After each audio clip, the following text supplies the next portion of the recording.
25. Before I start, I offer my obeisances to my Guru. Without his mercy, I wouldn't have been able to do the service today. To the Lordships and to all of you who have allowed me to do the service. If I do make any mistakes, please do forgive me and please do correct me. So I'll just quickly read the 3 verses and the translations. So, Om Namo Bhagavate Vasudevaya, Om Namo Bhagavate Vasudevaya, Om Namo Bhagavate Vasudevaya. Verse 23. Asmat prasada sumukha kalaya kalesha, Ikshvaku vamsa avaitirya gurur nideshe. Dishtan vanam sadaita nuja avivesha yasmin virutya dasa gandhara artim archat. So the translation is, due to his causeless mercy upon all living entities within the universe, the Supreme Personality of Godhead, along with his plenary extensions, appeared in the family of Maharaja Ikshvaku as the Lord of his internal potency, Sita. Under the order of his father, Maharaj Dasharath, he entered the forest and lived there for considerable years with his wife and younger brother, Ravana, who was very materially powerful, with 10 heads on his shoulders, committed a great offense against him and was thus ultimately vanquished. I'll read the translations for all the 3 verses, if that's okay, Prabhuji, or shall I read the purport? Yes, you can translation first read, then you can go whatever you like, no problem. Because the translation purport is long, so you can just... So I'll do the translation because it's 3 verses. So the next one is verse 24. Yasma adat utadir uta bhayagna vepar marjam sapadi aripuram haravad ditaksha dure suran matida rosa sushona drishtya tatapya mana makaro raga nakra chakra. And the translation is, the personality of Godhead Ramachandra, being aggrieved for his distant intimate friend Sita, glanced over the city of the enemy Ravana with red-hot eyes, like those of Hara, who wanted to burn the kingdom of heaven. The great ocean, trembling in fear, gave him his way because its family members, the aquatics like the sharks, snakes, and crocodiles, were being burned by the heat of the angry, red-hot eyes of the Lord. We move over to the next verse, which is 25. Vaksha stala sparsha rugna mahendra vaha danter vidambita kakubjusha utahasam satya shupi saha vinishyati dara hartur vishpurichater tanusha ucharatoti saine. And translation. When Ravana was engaged in the battle, the trunk of the elephant which carried the king of heaven, Indra, broke in pieces, having collided with the chest of Ravana, and the scattered, broken parts illuminated all directions. Ravana therefore felt proud of his prowess and began to loiter in the midst of the fighting soldiers, thinking himself the conqueror of all directions. But his laughter, overtaken by joy, along with his very air of life, suddenly ceased with the tingling sound of the bow of Ramachandra, the personality of Godhead. So thank you. Om Jnanatimirandhyasya Jnananjanashalakaya Chakshurunmilitam Yena Tasmai Sri Gurave Namah. Namo Vishnu Padaya Krishna Prishtaya Bhutale Srimate Bhaktivedanta Swaminiti Namine. Namaste Saraswati Deve Gauravani Pracharine Nirvishesha Shunyavadi Pashyata Deshatarine. Jai Sri Krishna Chaitanya Prabhu Nityananda Shri Advaita Gadadhara Sivasadi Gaura Bhakta Vrinda. Hare Krishna, Krishna Krishna, Hare Hare, Hare Rama, Rama Rama, Hare Hare. Okay, so we are doing chapter 7, and chapter 7 is where Lord Brahma is describing the scheduled incarnations to his son Narad Muni. And we have heard about many incarnations so far, and today we are going to do the incarnation of the Lord as Lord Ramachandra. Now we know that the Lord is always the master of the creation. He is the origin of, as we know, he's the origin of everything, and he's the cause of all causes, as Lord Brahma says in the Brahma Samhita, Sarva Karana Karanam. And he has innumerable energies. And in this material world, when he comes into this material world, which is also one of his energies, his external energy, when he comes here, even though he belongs to the spiritual world, but he comes into this material world, he still remains the controller and the master of this material world. He does not come under the control of the material world, because even if he appears as a human being, and as human beings we know that we are under the control very much of Maya, but the Lord does not come under the control of Maya, because he is also the Lord of Maya. The external energy is also the external energy comes from him. Now he has the other superior energy, which is, of course, the spiritual energy, which is, which is his primary energy. He has innumerable number of energies and potencies, but these are, the main energies being the external, the internal, and the marginal. Now, he uses his energies, as we know, he uses his energies for different purposes, and he applies his spiritual energy for his personal purposes.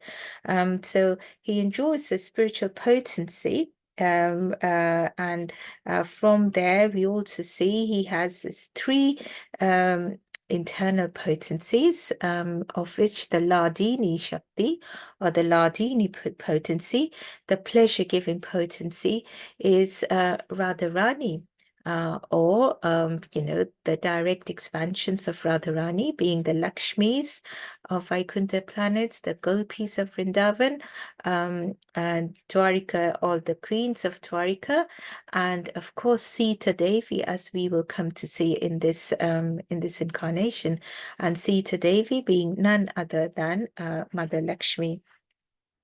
Now, the internal potency obviously is used to manifest in the Vaikuntha planets, where he expands as Narayana, or he expands into his various forms, whether it's, Vasudeva, Sankarsana, Pradyumna, Aniruddha, Pradyumna, Vishnu's. Although Vishnu does belong to, come into the material world, but being the Lord himself, he is always transcendental, and he does not have any connection directly with the material world. And in order to be able to do that, that is where Lord Shiva comes in. So all of these has been explained to Narad Muni by Lord Brahma, and he also explains that these expansions, every single time he talks about this incarnation, incarnations to Narad Muni, and gives the reasons of the incarnations, where every single time the Lord incarnates for a specific reason. Like yesterday, we learned from Prabhuji how Lord Parshurama, destroyed so many Kshatriyas, and there was a necessity to do that, because at that point of time, the Mother Earth was being burdened by some of the very, very destructive Kshatriyas, and the Lord incarnated to be able to get rid of Mother Earth of such Kshatriyas. So today we are going to hear about Lord Rama.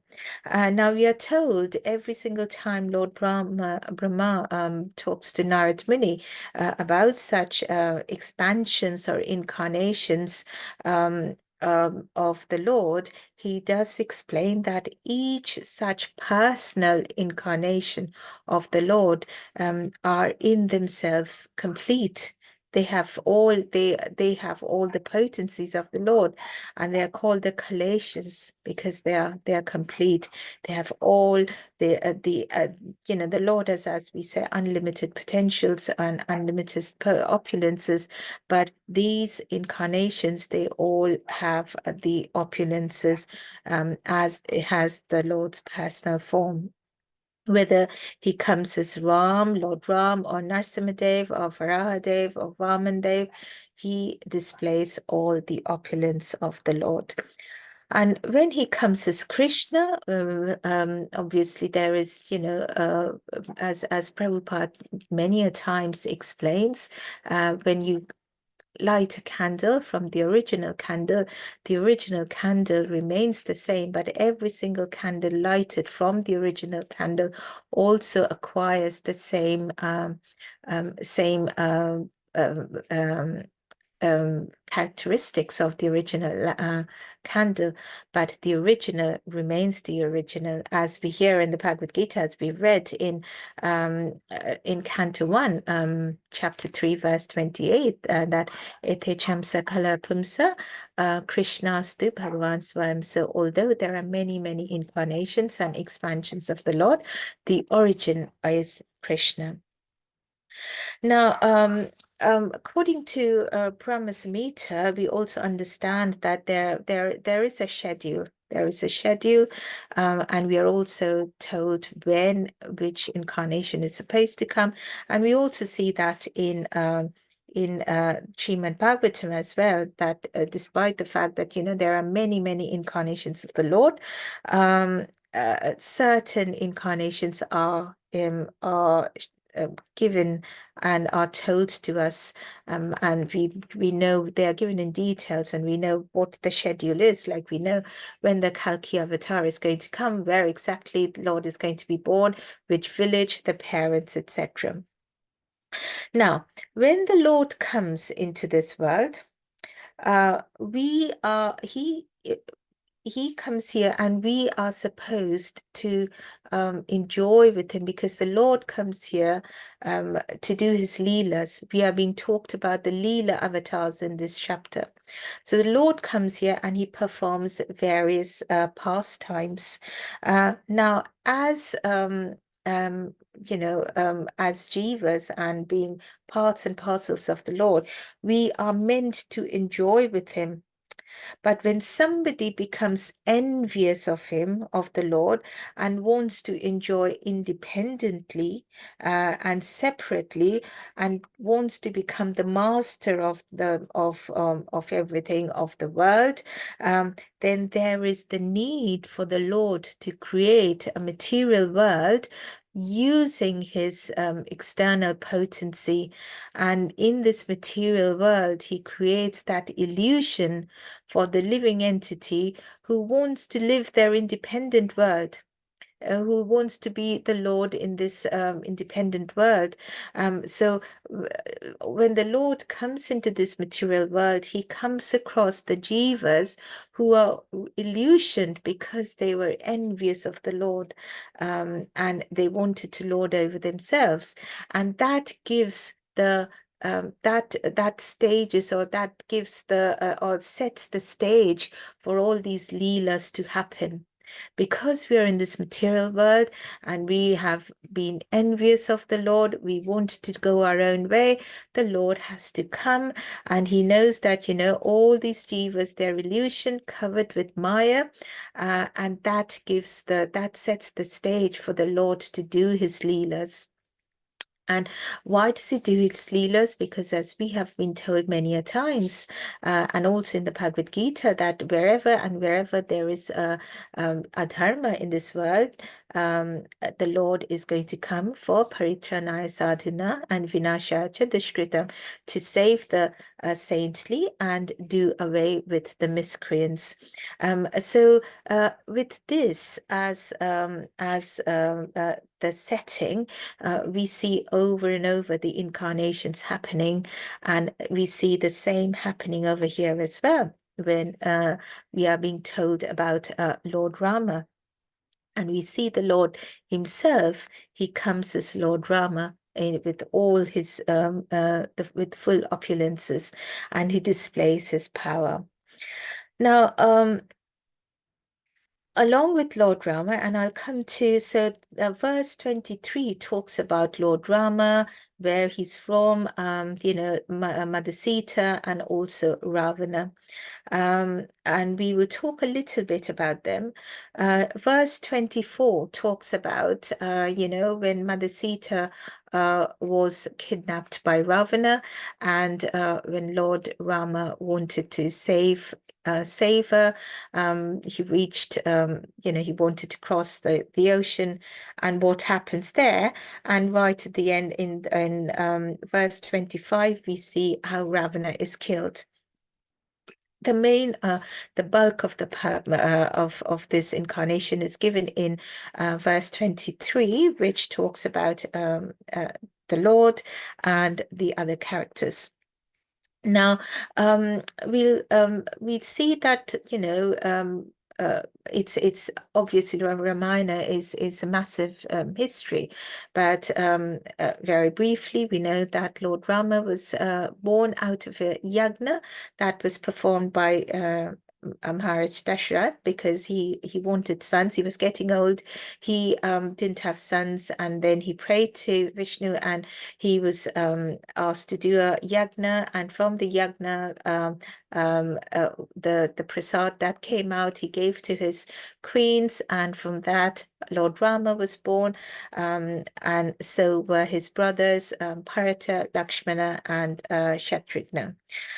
We are also told that it is very, very foolish to think that the brothers of Lord Rama were ordinary human beings, but they were none other than the expansions of the Lord as well, because the Lord came as Vasudeva, as Rama, but Sankarshana was Lakshman, and we have Anirudh and Pradyumna as Bharat and Shatrughna.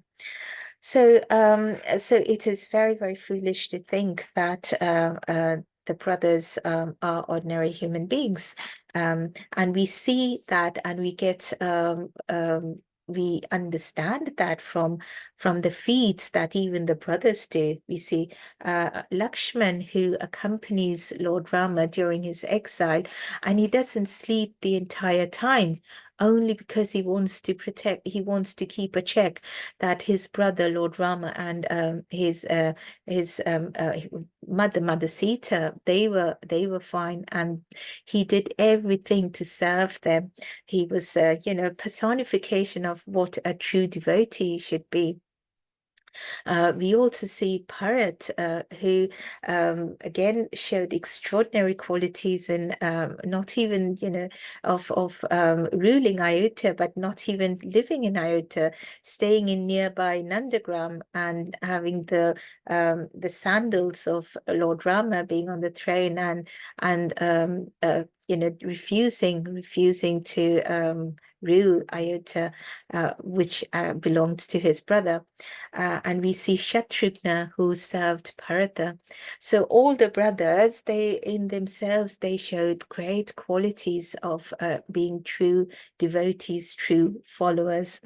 We see Mother Sita, who was none other than Mother Lakshmi.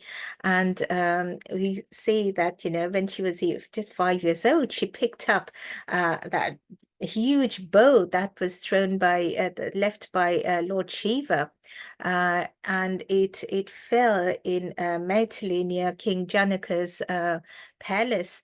And 300 soldiers of Janaka, they had to, they were struggling to carry that bow, Lord Shiva's bow.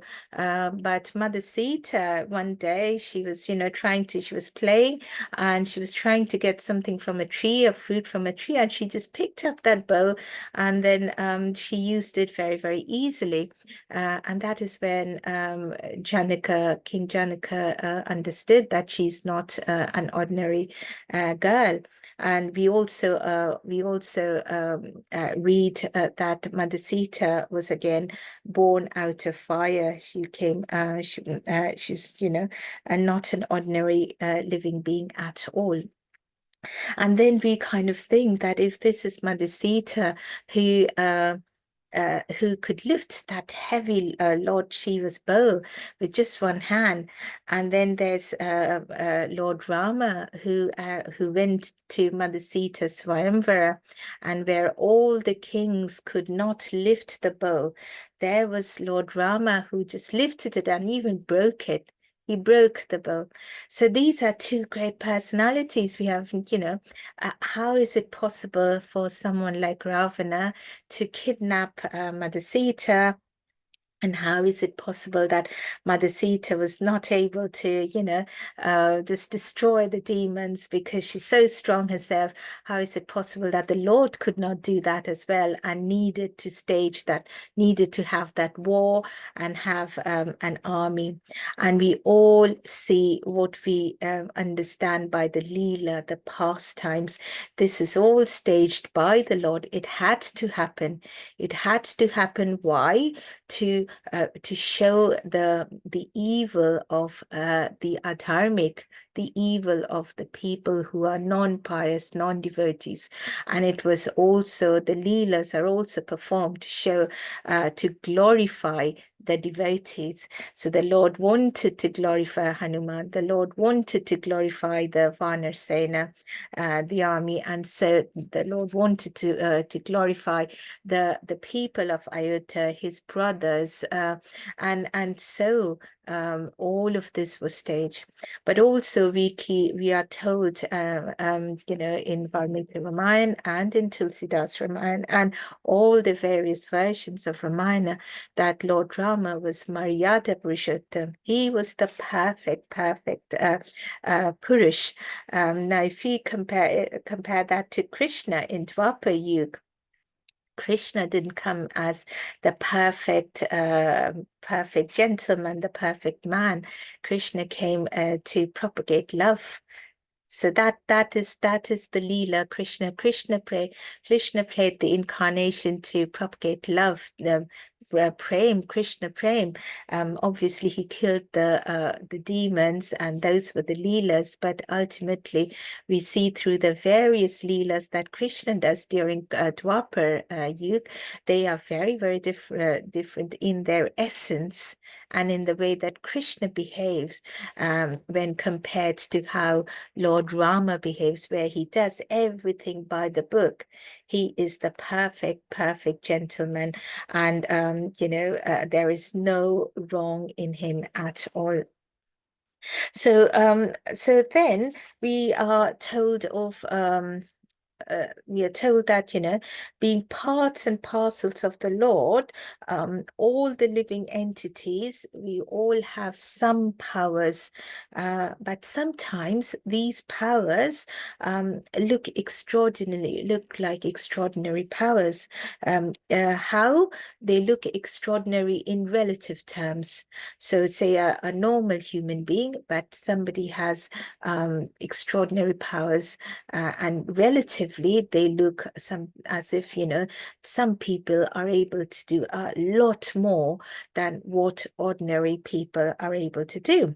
And how is that gained by such people? They can do yoga, they can, pray to the demigods and acquire some boons and get, extra strength, extra power. And this is something which the Asuras did. And this is where we come across Ravana. Ravana was the son of a Brahmana. He was extremely learned. He was a very, very learned entity, and he spoke the Vedas like nobody else. He could recite the Vedas perfectly, so much so that once Indradev called him to Indradev was doing a yagna in the heavenly planets, and he called Ravana to do the Ved, to read the Vedic mantras, and Ravana went there, and he was perfectly pronouncing doing the yagna. And Agnidev, we know that for to do every yagna sacrifice, Agni is required. So Agni Dev was so happy to hear the perfect way that Ravana was doing the yagna. He told his wife to go and bless Ravana and ask him if he wanted any boon.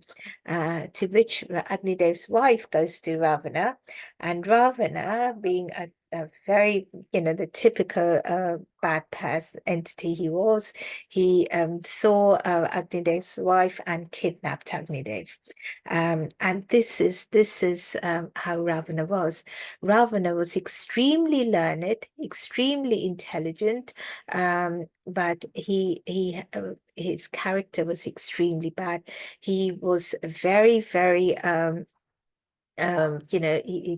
he was not just an asura, he was a rakshasa, and the rakshasas, they not only troubled people, but they also were cannibals. They ate human flesh, and Ravana was destroying people, killing them. He was doing every possible wrong on the people, but especially women, because Ravana was very, very lustful towards women. And there are several, so many instances where he snatched women from, whether they were wives of rishis or devatas. And, he was cursed until he was cursed by the son of Kuvera, Nala Kuvera, because he raped Nala Kuvera's wife, Ramba, and Nala Kuvera cursed him that from now on you will never be able to touch another woman unless that woman reciprocates your feelings or the feeling of love towards you. If you forcefully touch another woman, your head will split. So Ravana was cursed, and it's said that Ravana was cursed so many times by so many different entities, demigods, and rishis, exalted rishis and sages. So that is the character of Ravana, but he did not care at all. Because he was so intelligent, he had 10 heads. Sometimes we see that this intelligence gives rise to illusion. So we are taught about the 6 major evils, starting with lust, starting with karma. And then we know that there's karma, which, and, from lust comes, if lust is not fulfilled, you have krodha or anger. If lust, and then, we see how Ravana kidnaps Mother Sita in anger, and well, he got out of his anger towards Lord Rama, because he was envious and he was angry with Lord Rama because Lord Rama during his exile of that 14 years, Lord Rama was killing all the Rakshasas in the various forests that he was going. And that angered, and obviously, Lord Rama and Lakshmana had also insulted Ravana's sister, Surpanaka.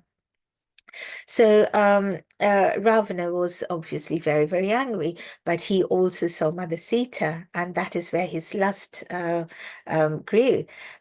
So lust, it turns to anger, but lust, when lust is fulfilled, lust can also give rise to lobe.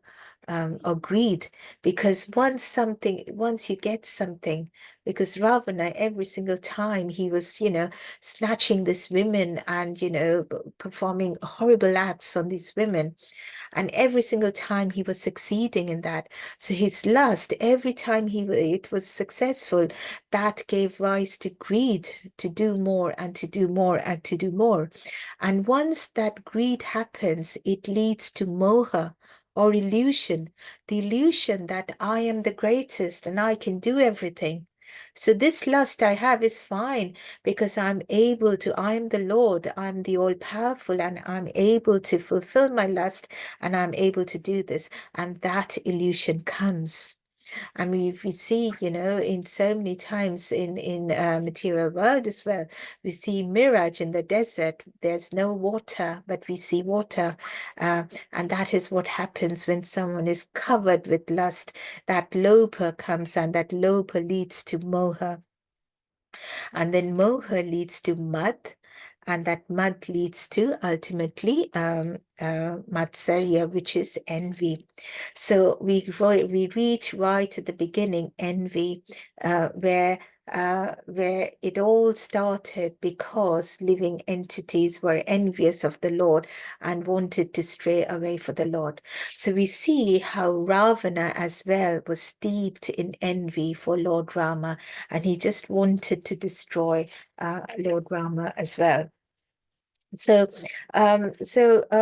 this mystic powers, so Ravana was also a great devotee, and he gained lots of mystic powers from Lord Brahma, Lord Shiva. I mean, he even went to Lord Shiva. He even wanted to take away, kidnap Mother Parvati. I mean, that was the nature of Ravana. So steeped in lust was he.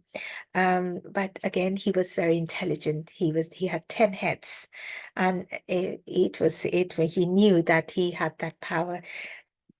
So Ravana became extremely powerful by the blessings of Lord Shiva, and these demons, they think that they are invincible.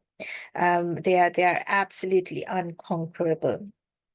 Now, when and wherever and whenever that happens, as we know, yada yada dharmasa, the Lord incarnates for the sake of his devotee, to save the devotee. And that is why Lord Rama came to be able to destroy Ravana and the Rakshasas as him. So the Lord came to save for the sake of his devotees when Ravana became very, very powerful, and he was destroying. He was being very vengeful towards all devotees, whether they were sages, people, the devatas, the demigods as well. Now, Rama then came and he won the battle. It's a long story where we see how Hanuman came in contact with Rama. We see the Sugriva and Vana, the whole monkey army supporting supporting Rama. Just a couple of things to mention over here. Vibhishan, who was the brother of Lord Rama. Vibhishan was a devotee. And last time when we were talking a little bit about the Ramayana, we see how when Vibhishan came to meet Lord Rama for the first time, everyone was suspicious of Vibhishan. They were all saying, "Oh, Lord Ram, don't trust him. He's Ravana's brother." And that is where Ram reminds them of something. Ram says, "Look, all of you, you're all my friends. You're all, on my side, but you're forgetting something. You're all seeing Vibhishan from your perspective, but I have to see Vibhishan from my perspective." And what is the Lord's perspective? The Lord says that whoever surrenders unto him completely, the Lord accepts him. So that is what he says, even in the Bhagavad Gita, the Lord says right at the end, Sarvadharman Parityaja, Mamekam Sharanam Vraja, just surrender unto me, just surrender unto me. That is all you need to do. And Lord Ram says that as well, that, whoever surrenders unto me, despite no matter what he does, I will give him shelter. I will embrace him. We also see in Kali Yuga, where the Lord incarnated as Mahaprabhu. Now he didn't he didn't want to kill demons. That was not his role in Kali Yuga, as Nityananda Prabhu reminded him when the Lord invoked the Sudarshan Chakra to kill Jagai and Madai because he was so angry with them. But Nityananda Prabhu reminded him that this is not your role in Kali Yuga. So the role of the Lord in Kali Yuga was to take away the demoniac characteristics of people. But in the earlier ages, in Dwapara Yuga or Treta Yuga or Satya Yuga, the demons were killed.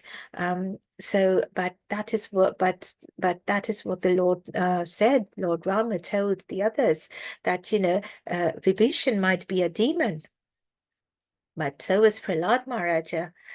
He was a demon as well, but he was the greatest devotee. We see Bali Maharaj, all great devotees. So it is not the birth that of a living entity that defines that person.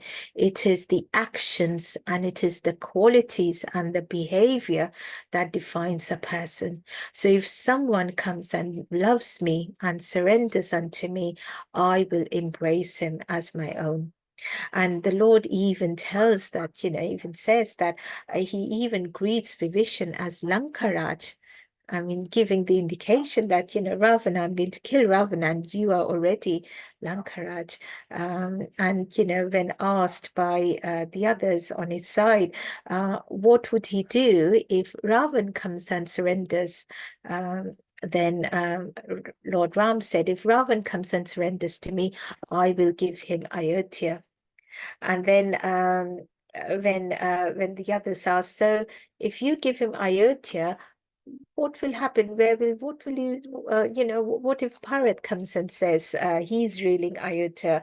What will you do? What will you give Bharat, your brother Bharat, who's ruling Ayodhya at the moment? And Lord Ram says, I will give Bharat the spiritual Ayodhya.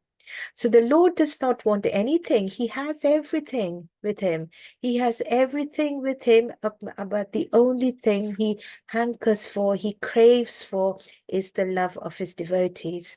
So when he says, surrender unto me, what he means is not serve me as a servant, like we think, a servant, as we define servant in a material world, but what he wants is our love. So Vibhishan, we see, is a great devotee. He even had the name Ram written on his house. And when when Ravana came to know about that, Ravana got very angry, and he told Vibhishan, "Why do you have Ram written?" And Vibhishan, being very, very clever, said, "No, but that's not Ram. That is Ra for Ravan and Ma for Mandodari." Mandodari being the wife of Ravana. So that is how he kind of steered the conversation away. So we see the whole Ramayana is steeped and describes a lot of brilliant characters on either side. Even in Ram's side, there's King Dasharath, the three queens, and throughout the exile of Lord Rama, he comes across many rishis who advises him. Obviously, their Kulguru, the Dasharath's Kulguru was Vashishta Muni, but it was Vishwamitra Muni with him. Lord Ram and Lakshmana went for a while in their young age, then got married to Mother Sita, and then they, after marriage, they went on exile. And each character, especially of the four brothers, every single brother is extraordinary in their own character.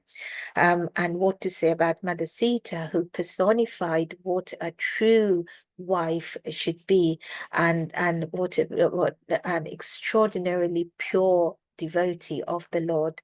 And just as we say that wherever is Mother Lakshmi, there is always Narayana. So we can never imagine that Mother Sita was even for a second separate from Lord Rama.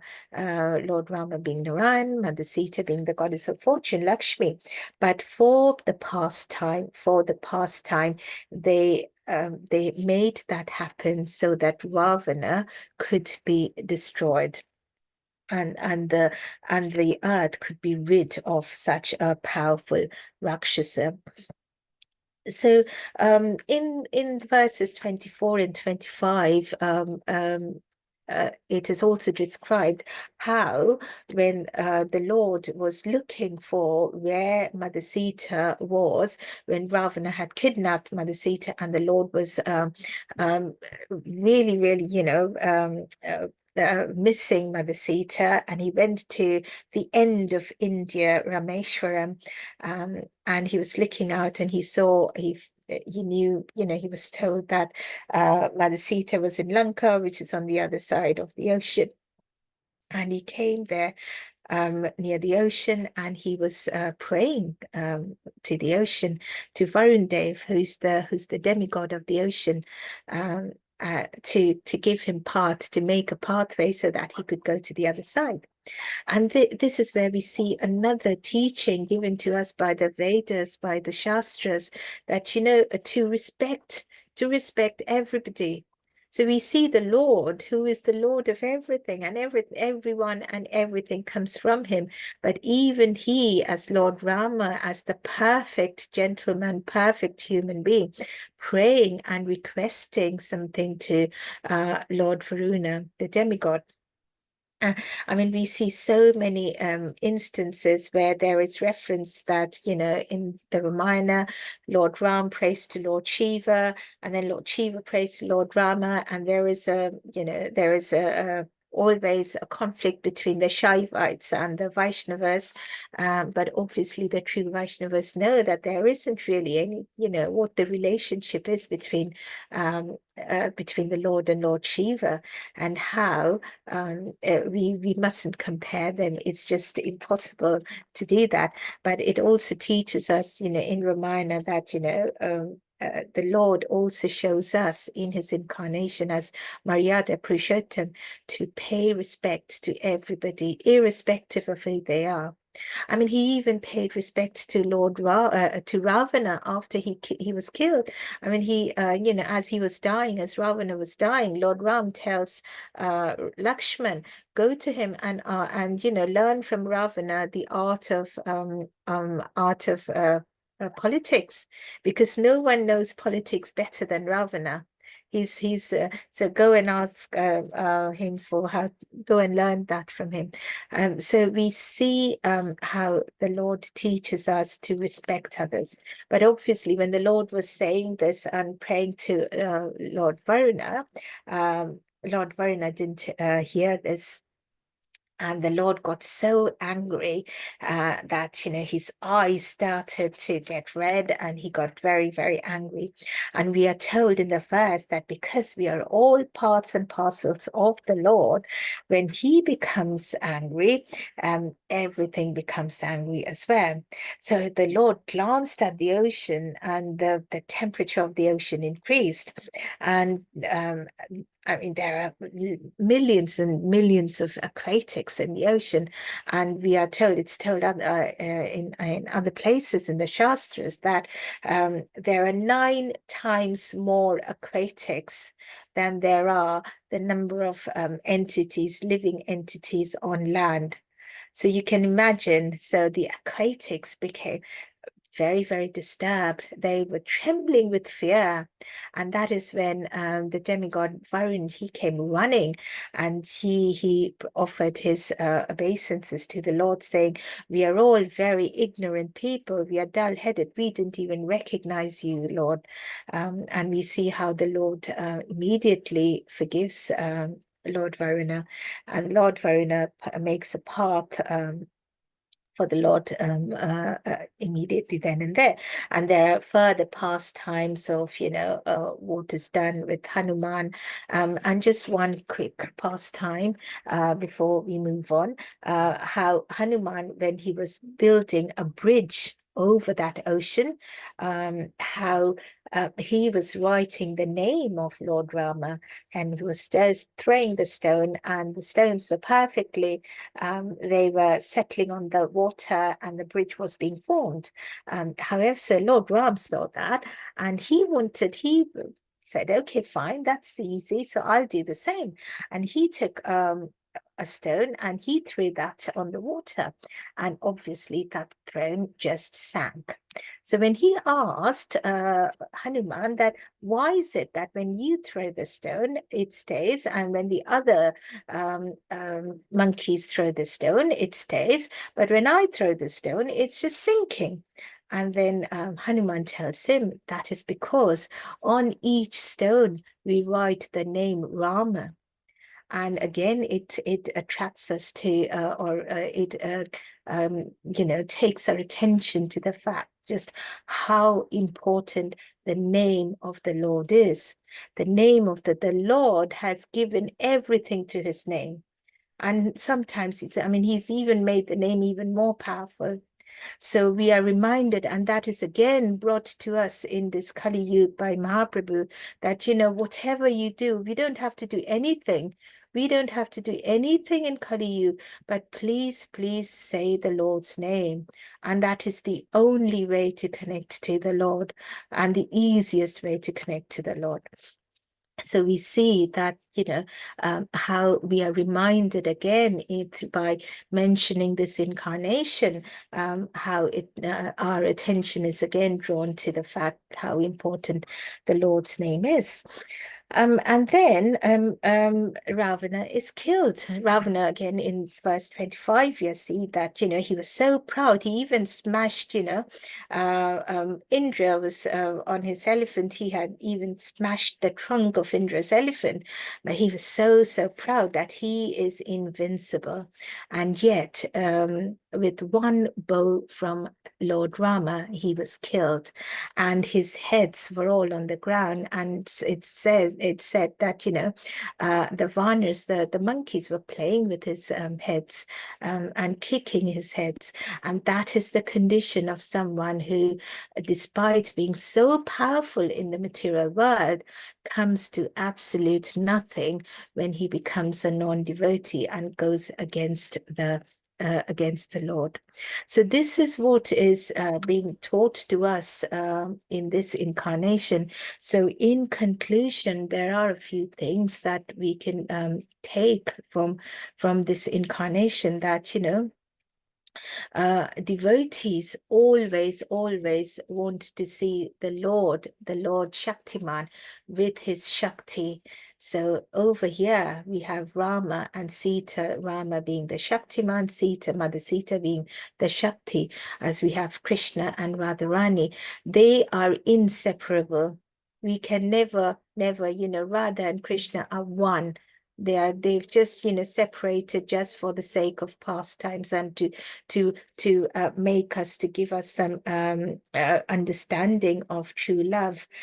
Similarly, Lord Rama and Mother Sita are eternally together, and whenever and wherever there is an effort to make them separate, devotees bring them together, and there is the destruction of people who even dare to try to separate them, because that can never happen. And also it says that, you know, we need to learn from before. We need to learn, you know, if we do not learn from history, history is going to repeat itself. We should learn from the Shastras, the previous things that is done. We must never try to cheat the Lord, because that is never, never good. You know, the Ravana could have thought he is very intelligent, but the Lord is the super intelligent. No one is more intelligent than the Lord. And also the fact that, you know, as Maryada Purusha, you know, Lord Rama teaches us humility, how to be the perfect gentleman, how to be humble, how to be compassionate, how to be kind. But there comes a time where you have to show your power as the Lord and destroy and annihilate the miscreants, as Lord Rama does. So there's that, you know, that pastime where Lord Narada once came across a serpent, and obviously the role of a serpent is to bite people and kill people. And Lord Narada said, no, I'm going to make you a Vaishnava. And he makes the serpent a Vaishnava, puts tilak on the serpent's head, and the serpent became a proper Vaishnava, was behaving, did not bite anyone. And then a few days later, Narad Muni came and asked him, how is your life as a Vaishnava going? And the serpent says, but you asked me to become a Vaishnava, and I have become a Vaishnava. I'm not doing any harm to anybody. But people, when they see me, they come and throw stones. Why? Because they see that it's a serpent, and they take advantage of me being a Vaishnava.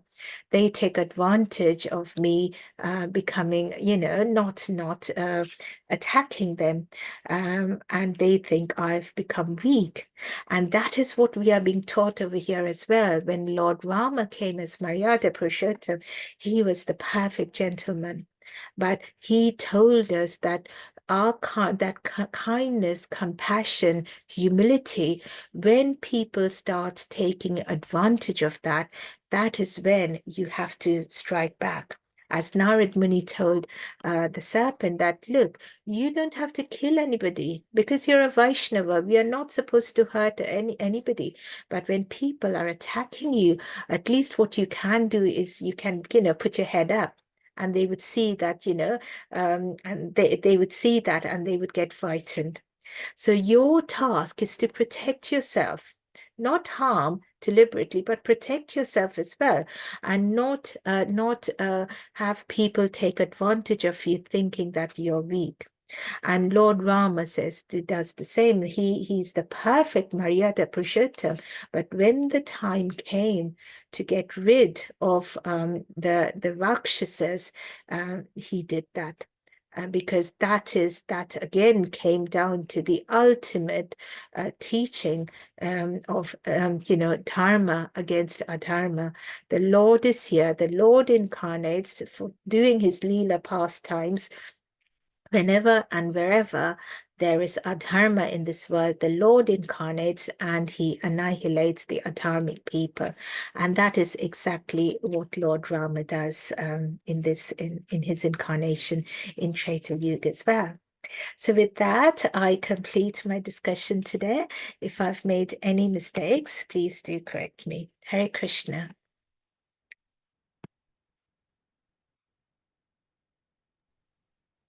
Hare Krishna, Hare Krishna. Thank you very much, Mataji, for your nice and wonderful class.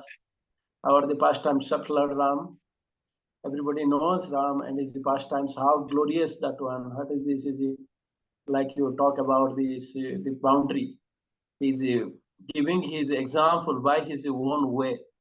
It's called Maryada Purushottam. He's keeping always his prestige and the authenticity and everything.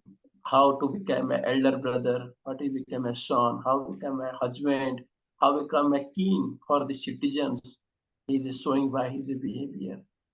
Although many people in India also, in the abroad also, India also, many people maybe sometimes they have a doubt, except Vaishnavas, they have a doubt Krishna is the God or not. But Ramchandra ji a perfect God, because he is perfect. He's doing everything is 100%. So thank you very much, and you are giving very nice sentiments, also very example, and how he's by the glance how the water of the ocean is boiled, and Varun Dev is giving the way and come to the surrender, and how he killed.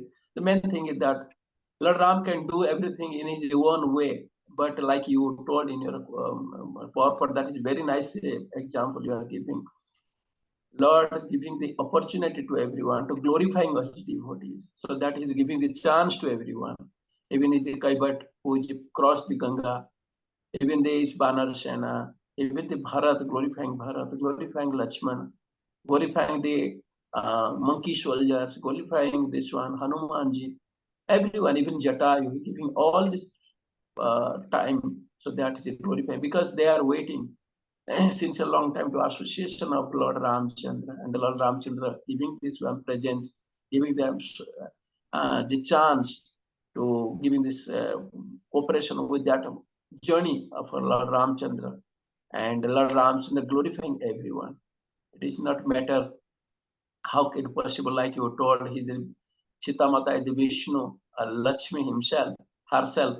How can possible Ravan is a so that kidnapped? But that is the Leela, that is the Maya Sita. The thing is that whenever Lord Ram came or whenever God descended, she's giving the opportunity to his devotees. That is the main thing. Is giving the to connect with them, to release this one, they can participate in their Leela, so that they are become very happy. Otherwise, Ravana he can skill. Ravana is that in his kingdom also. It is not like that. Thank you very much, Mataji, for your nice class. Always your class is very nice. Thank you, Prabhuji, for And the also thanks very much everyone who is joining here.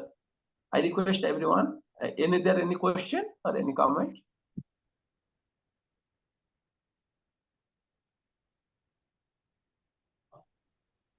Is no question? A question?